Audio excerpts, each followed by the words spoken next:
Assalamualaikum warahmatullahi wabarakatuh. Saya Seka Anggita Maulidina dari semester 3C, Fakultas Hukum Universitas Surya Kencana.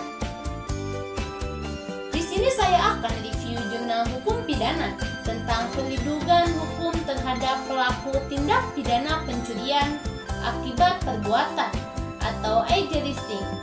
Studi di wilayah hukum Polsek Ingin Jaya Aceh Besar. Disusun oleh Ijhadul Haq dan Nur Hafifah.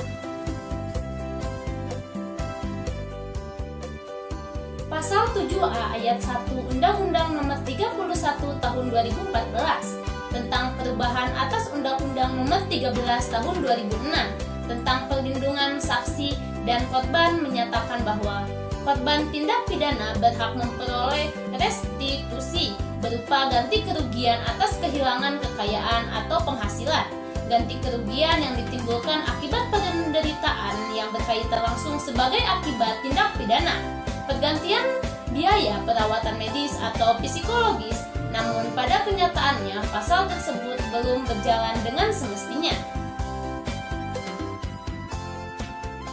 Setiap orang berhak memperoleh perlindungan hukum dari negara sebagaimana diatur dalam pasal 5 ayat 1 Undang-Undang Nomor 31 Tahun 2014 tentang perubahan atas Undang-Undang Nomor 13 Tahun 2006 tentang perlindungan saksi dan korban, pasal 13 Undang-Undang Nomor 2 Tahun 2012 tentang kepolisian mengatur tentang tugas-tugas pokok kepolisian yang mencangkup memelihara keamanan dan ketertiban masyarakat, menegakkan hukum dan memberikan perlindungan, pengayoman, dan pelayanan terhadap masyarakat.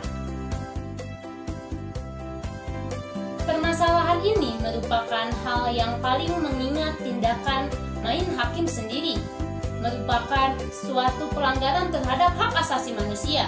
Di samping itu terhadap pelaku main hakim sendiri saat ini belum pernah diadili di pengadilan, baik sebagai pelaku utama atau aktor intelektual maupun pelaku lainnya atau deder, dan tidak diberikan hukuman tambahan untuk membayar ganti kerugian atas perbuatan yang dilakukannya, sehingga akibat lebih lanjut kerugian yang diderita oleh korban main hakim sendiri itu juga diputuskan siapa yang harus mengganti kerugiannya.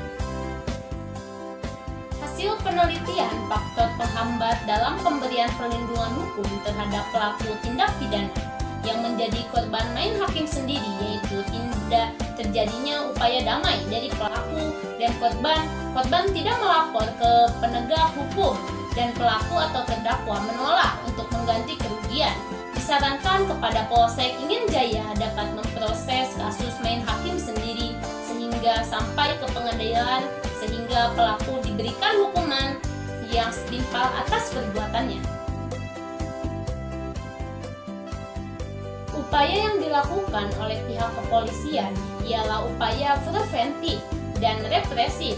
Upaya preventifnya ialah adanya sosialisasi kepada masyarakat bahwa perbuatan main hakim sendiri bukanlah suatu hal yang benar dan juga bukan merupakan jalan terbaik dalam menyelesaikan masalah. Menumbuhkan kepercayaan masyarakat kepada aparat kepolisian dan adanya pendekatan oleh aparat kepolisian kepada masyarakat. Upaya represif yang dilakukan ialah diberikannya sanksi hukum pidana, penjara, atau denda terhadap orang yang melakukan tindak pidana main hakim sendiri.